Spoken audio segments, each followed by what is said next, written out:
에서 함께 가까이 온 책도 장르도 없다는 생각이 들어요. 그래서 간단하게 영상을 올려놓은 걸 보시고 여러분들이 댓글로도 자기 의견 주시면서 그렇게 참여하시면 될 것 같아요.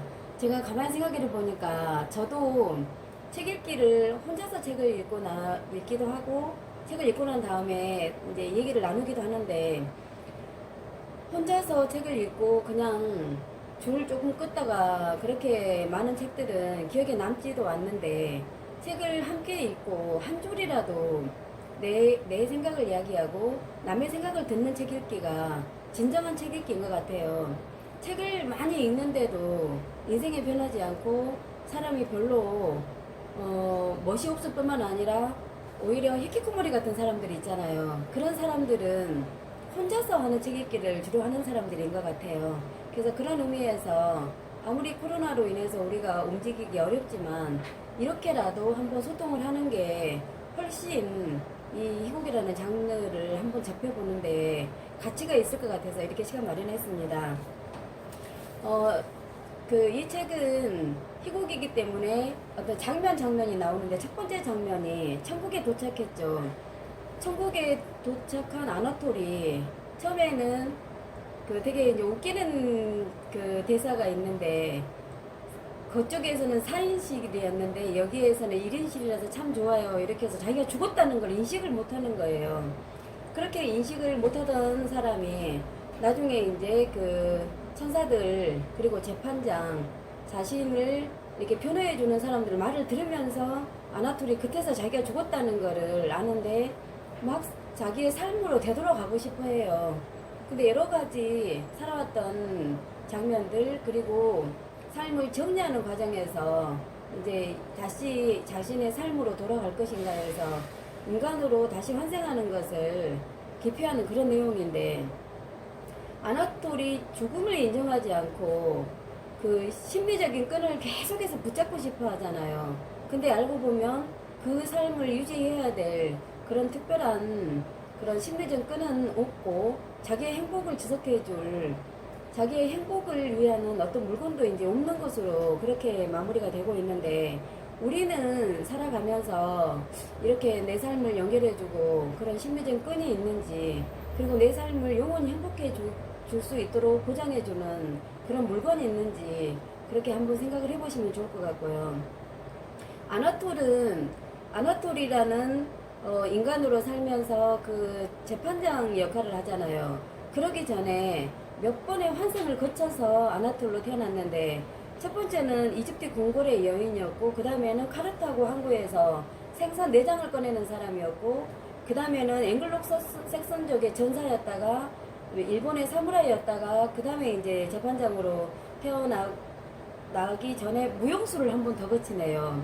여자 섹시한 무용수로서 한번 진짜 진정한 사랑을 한번 할 뻔했는데 그 사랑을 받아들이지 않는 바람에 이제 재판장으로 한번 아나톨이라는 재판장으로 환생을 하는 그런 과정을 거치는데 우리가 환생을 거치면서 그게 전부 전생과 연결되어 있다라는 그것도 역시 운명처럼 뭔가 정해져 있다라는 것보다도 정해져 있는 것이 아니라 자기가 자기 의지로 전생 현재뿐만 아니라 그리고 다음 생까지도 선택한다는 그런 결론의 내용을 가지고 있었어요.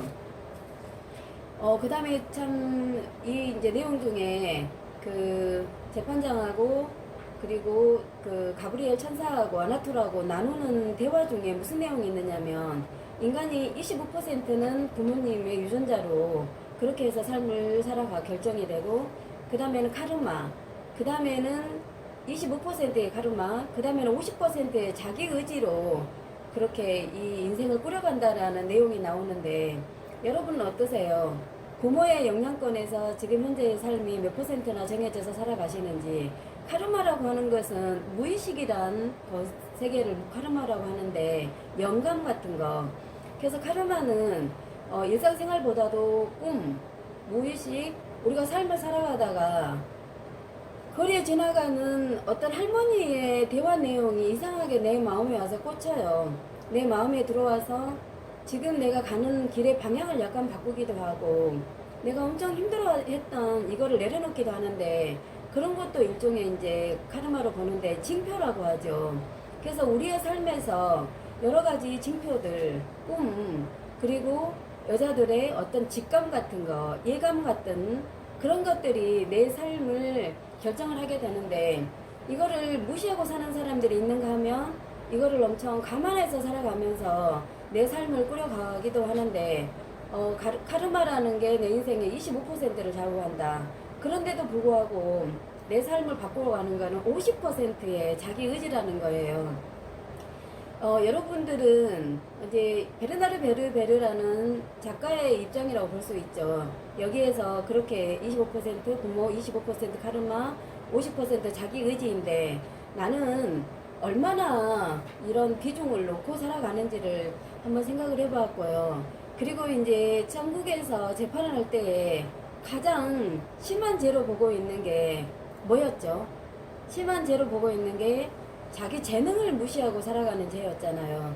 자기 재능이라고 하면 재능은 길러지는 것일 수도 있지만 보통 타고나죠. 그 타고난 재능을 그냥 무시하고 돈 때문에, 자식 때문에, 부모 때문에 무슨 환경들을 다 무시하면서 자기의 타고난 재능을 펼치지를 않고 사는 죄가 이제 가장 크다고 그랬는데 여러분들은 얼마나 자기의 타고난 재능을 그거를 펼치시고 그거를 개발하면서 사시는지 되게 궁금해요. 그래서 그런 꿈이나 이런 걸 통해서 그런 한번 생각해 볼 수 있는 그런 계기가 되었고요. 그 다음에 이제 마지막에 아나톨이라는 사람이 이런저런 대화를 나누면서 다시 인간으로 태어나는 거를 별로 원하지 않잖아요. 그래서 내 부모를 선택하고 또 참 선택하는 이 직업을 선택하고 그런 것들을 다 선택하는 게 이해가 되는데 여기에서 우리가 선택해야 될 게 또 한 가지가 있었어요. 핸디캡. 내가 나의 단점, 어떤 약점까지를 하나를 가지고 태어나야 되는 그런 게 있어서 이 핸디캡이 모든 사람들에게 이제 다 있다라는 그런 생각이 드는데 옥타비아누스는 우리에게 세계사에서 되게 잘 알려진 사람인데 이 사람은 말더듬이었대요. 그렇게 이제 법과 관련이 있고 했던 그런 우수한 지도자가 말더듬이었고 그 다음에 우리에게 잘 알려진 카이사르라는 사람이 뇌전증이 있다고 나와 있는데 간지를 말하거든요. 그래서 카이사르가 여러 나라를 정복해 나갈 때 자기에게 간질이 있다는 것을 알 때 약간의 몸에 느낌이 온대요.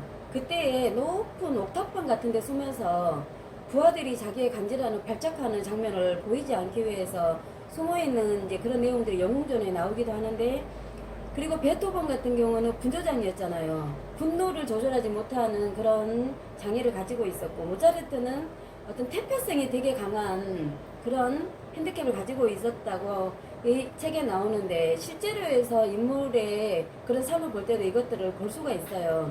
여러분들은 지금 내가 가지고 있는 핸디캡이 무엇인지 이거를 한번 생각을 해 보시면은 오히려 내 삶을 타고난 어떤 장점을 더 부각시킬 수 있는 걸로 이 핸디캡을 이렇게 이용해서 살아갈 수도 있을 것 같고요.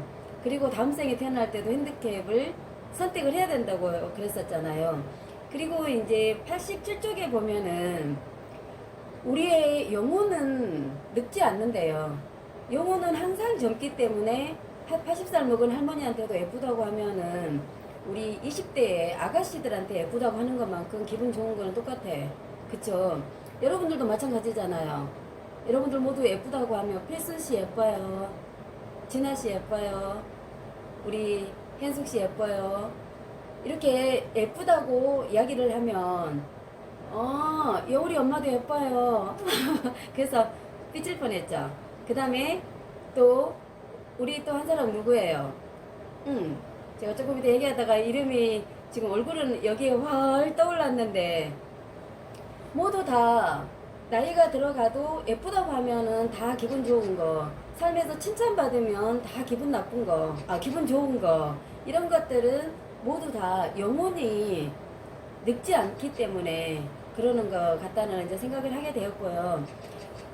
그러면서 우리가 이제 살아가면서 이런 변하지 않는 것들, 변할 수 없는 것들, 그리고 갈등하는 것들을 이제 섬세하게 그렇게 여러 재판하는 재판관이나 뭐 검사, 재판장을 통해서 이야기를 나누니까 마치 나의 전생과 현생, 내생을 가지고 이야기하는 듯한 그런 느낌이 들었었죠.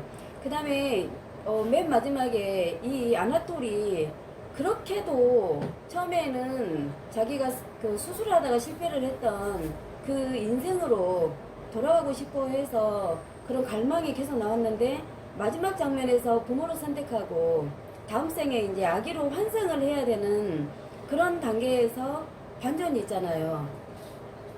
이 사람이 환생하기 직전에 다시 되돌아와 버려요. 다시 되돌아와서 재판장이었던 이제 가브리엘이 가게 되는데 가브리엘이 인간을 뭐라고 말하냐면 인간은 이 천국의 사람들과 다르게 심장이 뛰고 땀방울이 맺히고 일을 하면 그 다음에 맛있는 음식을 보고 어떤 긴장을 하게 되고 어떤 재미를 느끼게 되면 입안에 침이 고이는 거 그리고 인간은 아기 때와 젊음이 있고 그리고 노년에 늙어가는 그 삶까지도 변화하는 삶을 가지고 있는 인간이 너무 매력적이다는 거예요.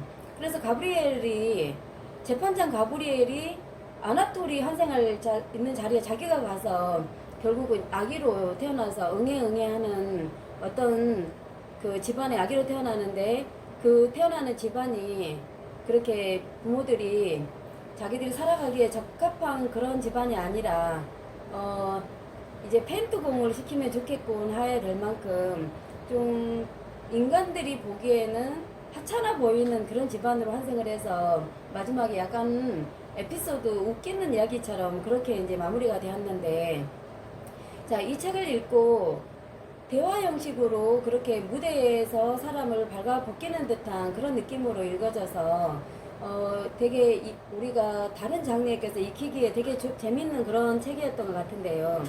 이제 여러분들이 제가 간단하게 이렇게 이야기거리들을 제공했는데 여러분들은 삶에서 다시 부모를 선택한다면 어떤 부모님을 선택하고 싶은지를 그 단톡방에서 그렇게 이야기를 한번 나누어 보시면 좋을 것 같고요. 첫 번째, 내가 태어난다면 어떤 부모를 선택하고 싶은가? 두 번째, 모든 인간은 하나의 핸디캡, 약점을 가지고 태어나잖아요. 그 약점을 자기가 하나씩 골라서 태어나는데 현재 내 삶의 약점은 무엇인 것 같은지 그 다음에 세 번째는 내가 가지고 타고난 재능은 무엇인지 이 재능을 내가 얼마만큼 지금 그렇게 펼치면서 살아가고 있는지 네 번째는 우리가 살아가면서 삶의 징표들을 이 거리에 나가면 어디로 간다고 방향이 적혀있는 이정표가 있잖아요. 그렇듯이 우리 삶에서도 엄청 많은 징표들이 있는데 그 징표들을 내가 발견해서 삶을 한번 이렇게 바꿔봤다든지 생각을 한번 바꿔봤다든지 발길을 한번 돌려봤다든지 하는 거를 그런 재밌는 에피소드를 그렇게 4개를 올려보시면서 이야기를 나누시는 시간 되었으면 좋겠어요. 여러분들 마스크 꼭 착용하시고 물 많이 마시고 손 자주 씻으면서 행복하고 그리고 건강한 연말 보내시고 연말이나 아니면 1월 초에